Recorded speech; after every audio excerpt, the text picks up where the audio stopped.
TVS Jupiter 125 और Suzuki access 125 ये दोनों ही 125 सीसी के स्कूटर्स हैं और फीचर्स और स्पेसिफिकेशंस के मामले में ये स्कूटर्स काफ़ी सिमिलर से हैं। दोनों ही स्कूटर्स जो फैमिली रिक्वायरमेंट होती है उन्हीं को टारगेट कर रहे होते हैं। और यहाँ पर ये जो सुजुकी एक्सेस 125 है इसमें तो आपका काफ़ी टाइम से ब्लूटूथ वाला वेरिएंट आ रहा है, राइड कनेक्ट एडिशन आ रहा है, लेकिन जब ये टीवीएस जुपिटर 125 को लॉन्च किया गया था इसमें कोई भी आपको ब्लूटूथ ऐप कनेक्टिविटी या फिर फुल्ली डिजिटल इंस्ट्रूमेंट क्लस्टर जैसे फीचर्स नहीं दिए गए थे। लेकिन अब टीवीएस वालों को समझ में आ गया है कि नहीं भैया, हमें अपने टीवीएस जुपिटर 125 में ब्लूटूथ ऐप कनेक्टिविटी जैसे फीचर्स देने पड़ेंगे। तो दोस्तों अब इसका भी स्मार्ट एक्स कनेक्ट वाला वेरिएंट आ गया है और इसके आने से अब जो भी ये 125 सीसी में स्कूटर देख रहे हैं और वो एक्सेस का ब्लूटूथ वाला वेरिएंट देख रहे हैं तो उनके मन में कंफ्यूजन जरूर आ जाती है कि क्यों ना जुपिटर 125 को ही ले लेना चाहिए। तो दोस्तों आज की इस वीडियो में आपकी यही कंफ्यूजन क्लियर करने वाला हूं। और जैसे कि कीमतों के मामले में 7,000 रुपये तक का फर्क आ जाता है, क्योंकि जहां पर ये जो सुजुकी एक्सेस का जो ब्लूटूथ वाला मॉडल है उसकी शोरूम कीमत लगभग 90,000 के आसपास है, वहीं पर ये जो जुपिटर 125 है इसके ये स्मार्ट एक्स कनेक्ट वाले वेरिएंट की शोरूम कीमत लगभग 97,000 रुपये के आसपास है। तो मतलब कि शोरूम कीमतों में तो 7,000 रुपये का फर्क आ ही जाता है। इसके अलावा बाकी और पैरामीटर्स पर कौन सा स्कूटर बेहतर है और आपको आपकी ज़रूरतों के हिसाब से कौन सा स्कूटर खरीदना चाहिए, यही सारी की सारी बातें आज की इस वीडियो में आपसे करने वाला हूँ।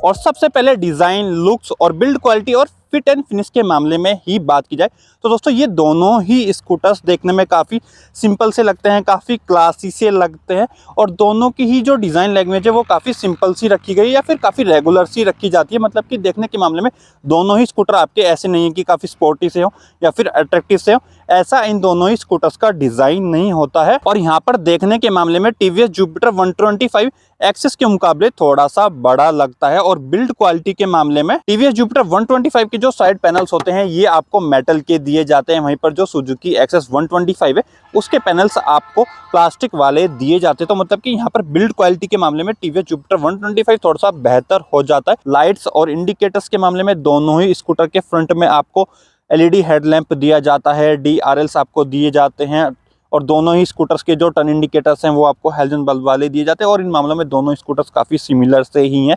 व्हील, सस्पेंशंस, टायर्स और ब्रेक्स के मामले में दोनों ही स्कूटर्स के फ्रंट में आपको टेलीस्कोपिक सस्पेंशंस भी दिए जाते हैं, डिस्क ब्रेक भी दिए जाते हैं। दोनों ही स्कूटर्स के फ्रंट में आपको 12 इंचेस का व्हील दे रखा है। लेकिन रियर सेटअप के मामले में या फिर ओवरऑल सेटअप के मामले में टीवीएस जुपिटर 125 भी काफ़ी ज़्यादा बेहतर हो जाता है, क्योंकि जहाँ पर एक्सेस में आपको 10 इंचेस का ही रियर में व्हील दिया जाता है, वहीं पर ये जो टीवीएस जुपिटर 125 है इसके रियर में आपको 12 इंचेस का व्हील दिया जाता है। और इसके जो सस्पेंशंस होते हैं वो ओवरऑल ज़्यादा बेहतर परफॉर्म करते हैं और इसके रियर का जो मोनोशॉक है वो भी आपको एडजस्टेबल दिया जाता है। उसके प्रीलोड को आप अपने हिसाब से एडजस्ट भी कर सकते हैं। और जब आप इन दोनों स्कूटर्स को रोड पर चलाते हैं तो फिर ये जो टीवीएस जुपिटर 125 है इसी के व्हील्स और सस्पेंशंस का सेटअप बेहतर परफॉर्म करता है और ये वाला स्कूटर ही आपके लिए ज़्यादा कंफर्टेबल रहने वाला है। मतलब कि व्हील, सस्पेंशंस और ब्रेक्स के मामले में टीवीएस जुपिटर 125 सुजुकी एक्सेस 125 के मुकाबले बेहतर रहने वाला है। फीचर्स और कंट्रोल्स के मामले में जो आपके बेसिक कंट्रोल्स होते हैं जैसे कि low beam, high beam, indicator और हॉर्न का बटन हो गया तो आपको सुजुकी एक्सेस में भी दिया जाता है। लेकिन ये जो जुपिटर है इसमें आपको पास स्विच भी दिया जाता है। वहीं पर अगर आप राइट हैंडल की बात करते हैं तो दोस्तों जहाँ पर सुजुकी एक्सेस में आपको किल स्विच दिया जाता है उसकी जगह टीवीएस जुपिटर 125 के स्मार्ट एक्स कनेक्ट वाले वेरिएंट में आपको ऑटो स्टार्ट स्टॉप जैसे फीचर्स दिए जाते हैं। और यहाँ पर मुझे किल स्विच ही थोड़ा सा ज़्यादा प्रैक्टिकल लगता है। और जहाँ पर एक्सेस को स्टार्ट करते हुए आवाज़ आती है वहीं पर ये जो टीवीएस जुपिटर 125 है ये आपका साइलेंटली स्टार्ट हो जाता है। और यहाँ पर ये पास स्विच की वजह से, साइलेंट स्टार्ट होने की वजह से मुझे कहीं ना कहीं कंट्रोल्स के मामले में भी टीवीएस जुपिटर 125 ही थोड़ा सा बेहतर लग रहा है। बस मुझे एक इसमें किल स्विच की कमी लग रही है जो कि आपको एक्सेस में दिया जा रहा है। बाकी अगर आप इंस्ट्रूमेंट क्लस्टर को देखते हैं तो दोस्तों ये जो आपका सुजुकी एक्सेस है इसमें भी आपको फुली डिजिटल इंस्ट्रूमेंट क्लस्टर दे रखा है। ब्लूटूथ ऐप कनेक्टिविटी जैसे फीचर्स उसमें भी आपको दिए जाते हैं। उसमें भी आपको जीपीएस नेविगेशन, कॉल अलर्ट्स और टेक्स्ट मैसेज की अलर्ट्स जैसे फीचर्स दिए जाते हैं। लेकिन जब आप ये टीवीएस जुपिटर 125 के इंस्ट्रूमेंट क्लस्टर को देखते हैं तो दोस्तों इसमें आपको दो डिस्प्ले दे रखी है, जिसमें से एक तो इसमें आपको कलरफुल डिस्प्ले दे रखी है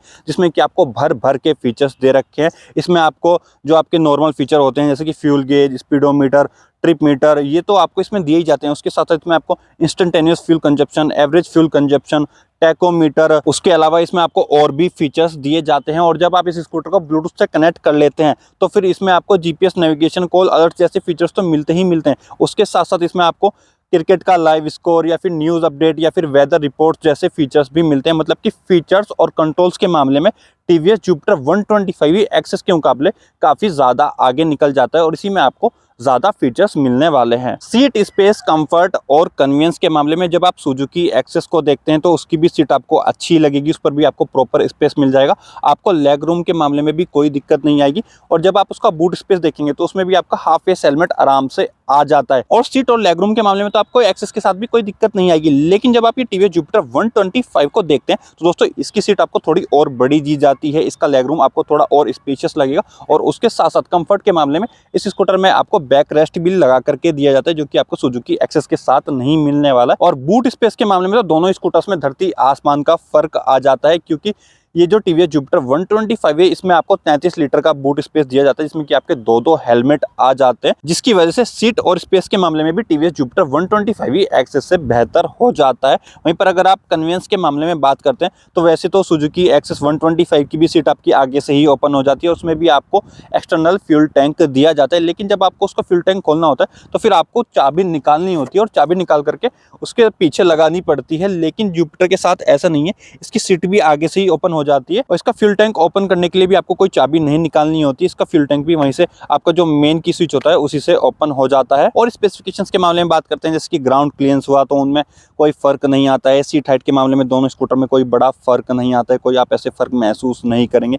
कर्व वेट के मामले में थोड़ा सा 4-5 किलो का फर्क आ जाता है, जहाँ पर ये टीवीएस जुपिटर 125 का कर्व वेट 109 किलो के आसपास है, वहीं पर ये जो आपका सुजुकी एक्सेस है उसका कर्व वेट 104 किलो के आसपास है। तो कर्व वेट का थोड़ा सा फर्क आ जाता है। सुजुकी एक्सेस थोड़ा सा आपके लिए लाइटर रहने वाला है, जैसे कि उसके जो बॉडी पैनल्स है वो आपको प्लास्टिक के दिए जाते हैं, तो वो थोड़ा सा फर्क आ जाता है। इंजन और परफॉर्मेंस के मामले में दोनों ही स्कूटर्स में आपको 125 सीसी का एयर कूल्ड इंजन दिया जाता है। और आप इन दोनों ही स्कूटर्स की परफॉर्मेंस के मामले में पावर फिगर्स को तो छोड़ दीजिए, मैं आपको प्रैक्टिकली बताता हूँ। तो दोस्तों जहाँ पर सुजुकी एक्सेस 125 का इंजन है उसमें आपको सब कुछ अच्छा मिलने वाला है। उसका एक्सेलेरेशन भी अच्छा है, उसकी ओवरऑल परफॉर्मेंस भी अच्छी है, उसकी ओवरऑल टॉप स्पीड भी अच्छी है। वो स्कूटर आराम से 95-100 किलोमीटर पर आवर की स्पीड तो काफ़ी आराम से पकड़ लेता है। वहीं पर उस स्कूटर में आपको वाइब्रेशंस भी ना के बराबर महसूस होगी। सुजुकी एक्सेस का इंजन ज़्यादा रिफाइंड है, ज़्यादा स्मूथ चलता है और आप जल्दी से उसके इंजन में कोई भी ऐसी शिकायत नहीं निकाल सकते। उसमें आपको सभी कुछ अच्छा ही मिलने वाला है। वहीं पर अगर आप लॉन्ग टर्म के हिसाब से भी सुजुकी एक्सेस 125 के इंजन को देखते हैं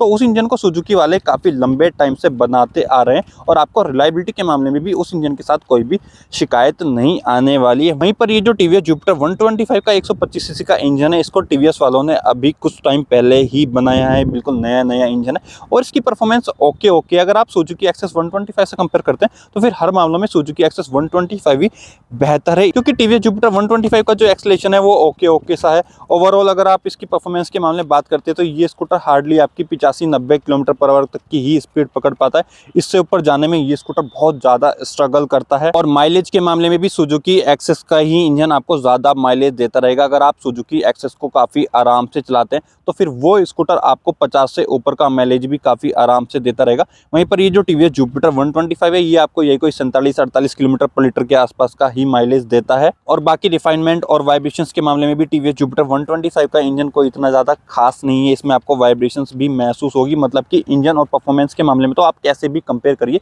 सुजुकी एक्सेस 125 ही हर मामले में टीवीएस जुपिटर 125 के मुकाबले बेहतर रहने वाला है। और आफ्टर सेल सर्विस और मेंटेनेंस कॉस्ट के मामले में या फिर सर्विस कॉस्ट के मामले में टीवीएस जुपिटर 125 का आपको मेंटेनेंस भी थोड़ा कम आएगा, इसके स्पेयर पार्ट्स आपको थोड़े सस्ते पड़ेंगे और इसकी सर्विस चार्जेस भी थोड़े से कम होंगे। लेकिन दोस्तों सुजुकी एक्सेस का जो सर्विस एक्सपीरियंस है वो आपके लिए थोड़ा सा ज़्यादा बेहतर रहेगा और उसका इंजन आपके लिए ज़्यादा लंबे टाइम तक चलने वाला है। तो मतलब अगर आप सुजुकी के लिए मेंटेनेंस या फिर सर्विस के लिए थोड़े से पैसे ज़्यादा देने वाले हैं तो फिर उसके मुकाबले उसका एक्सपीरियंस भी आपके लिए ज़्यादा बेहतर रहने वाला है। और रीसेल वैल्यू के मामले में अगर आप 4-5 साल चलाने के बाद अपने स्कूटर को बेचने चलेंगे तो फिर सुजुकी एक्सेस 125 की ही रीसेल वैल्यू आपको अच्छी मिल जाएगी, क्योंकि उसी की मार्केट में वैल्यू ज़्यादा अच्छे से बनी हुई है। 125 सीसी के सेगमेंट में वो स्कूटर काफ़ी ज़्यादा बिकता है और उसकी सेकंड हैंड मार्केट में भी काफ़ी डिमांड रहती है। तो मतलब रीसेल वैल्यू के मामले में सुजुकी एक्सेस 125 ही आपके लिए थोड़ा बेहतर रहने वाला है। और देखिए अब मैंने ये दोनों स्कूटर्स आपको हर एक पैरामीटर पर कंपेयर करके बता ही दिया कि कौन से पैरामीटर पर कौन सा स्कूटर बेहतर है।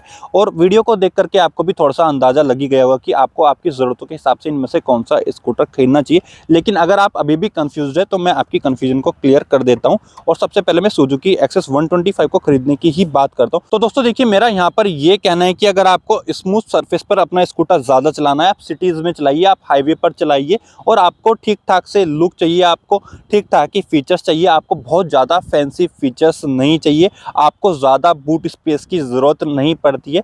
उसके अलावा आपको परफॉर्मेंस काफ़ी दमदार चाहिए। इंजन के मामले में आप कोई भी कंजूसी नहीं करना चाहते हैं, परफॉर्मेंस और माइलेज के मामले में या फिर इंजन की रिलायबिलिटी के मामले में आप कोई भी कॉम्प्रोमाइज़ नहीं करना चाहते हैं। और जब आप अपने स्कूटर को बेचने जाए तो फिर आपको अच्छी रीसेल वैल्यू भी मिल जाए, तो फिर तो आपको अपने पैसे सुजुकी एक्सेस 125 पर ही लगाने चाहिए।